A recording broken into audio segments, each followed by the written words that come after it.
Oh, Nigeria. Oh, Nigeria not be country again. Oh, see boss, we all of them you enter. See boss, we all of them you enter. I take contain them. See. Ndị uwe onye ma na-ege ntị ma na-ekiri ekiri. Ebe ị nọ ugbu a bụ na sim.ch asịrị FM. Onye gị na ya nọkwa taa bụ 042 Solex, onye akụkọ ụwa. Ngwagere akụkọ nke anyị ji wee bịa taa. Aka ụmụ okorobịa ndị nwe obodo akparala ihe karịrị mmadụ 15 bụ ndị ogbu mmadụ ndị ugwu bụ ndị na-ekweghị ka onye ọbụla ṅụọ mmiri ma tọgbọ iko n'obodo Naijiria. Nke a mere na steeti Edo dịka ha bụ ụmụ okorobịa ndị nwe obodo nwụchikọrọ ha ebe ha pịkọrọ onwe ha dịka azụ mkpọ n'ime otu ụgbọala bọs ma na-abanye n'otu ime obodo bụ ebe ha bụ eke nwe ọhịa na-eje iwere ọnọdụ n'ime ọhịa. Ụfọdụ n'ime ihe ndị nke nwetara n'aka ha gụnyere nkịta ekwuke bụ nke karịrị 30 n'ọnụọgụ nakwa ihe ndị ọzọ bụ nke ha ji ebi n'ime ọhịa. A sịla na Solex si kama lere onyonyo ya. That's why we put their shirt. We don't put their shirt.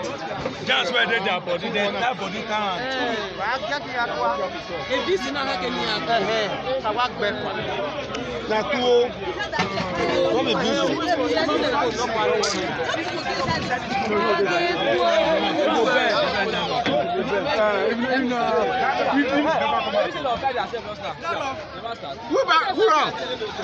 Where you do what you do?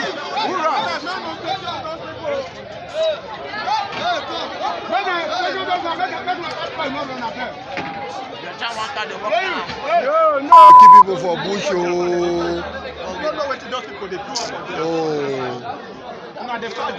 See Fulanis with the cash. Now this one they keep people for bush, they keep farmers, see them. Now this one they see dogs, see all of them. See, now see, what did they happen for Nigeria? Now see what they happen for Nigeria. Oh, now this one they keep people for bush, keep farmers. Oh, this one they keep farmers for forest. They will chop their crops, they will kill them. See all of them, see their dog. All of them, so they say one boss, all of them, your food, they all enter one boss. Oh, Nigeria. Oh, Nigeria not be country again. Oh, see boss, we all of them, you enter. See boss, we all of them, you enter. I take contain them. See them. Oh, Nigeria not be country again. Nigeria not be country again. Oh, down egbe. The two pay me. Oh, see what did happen. See what did they walk out enter Okoko forest. See them, see dog. I want to lie. I'm you. What in Agbele Maya? Wow. You take the level for now. Oh, at Nigeria not be country again. Oh. Me na see Ogo Togo. Me na see Ogo Togo. See Ogo Togo. I will get again. Me have the contact day. Oh, Nigeria. Oh, they want finish everybody for Nigeria.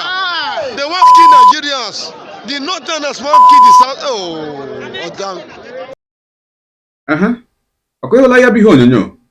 Ya mere nwanne m nwoke nwanne m nwaanyị gị na-eso ebere anya nsonye ekelekwa gị. Ọ na-asị gị jide ka iji. Ekpere mbụ na Chineke nna ga na-anọnyere gị, na-agọzi gị ọpụpụ gị na mbata gị. Gị taa bụkwa mbụ ị na-ahụ ihe onyonyo anyị asị gị nnọọ. Onye gị na aka nọkwa bụ 042 Solex, onye akụkọ ụwa n'iru akwụkwọ efere mba ụwa. Ya mere ọ bụrụ na ka mmere dị gị mma n'obi nwanne biko ọ bụ na Facebook na Instagram ka ị na-ahụ ihe onyonyo pịara m follow.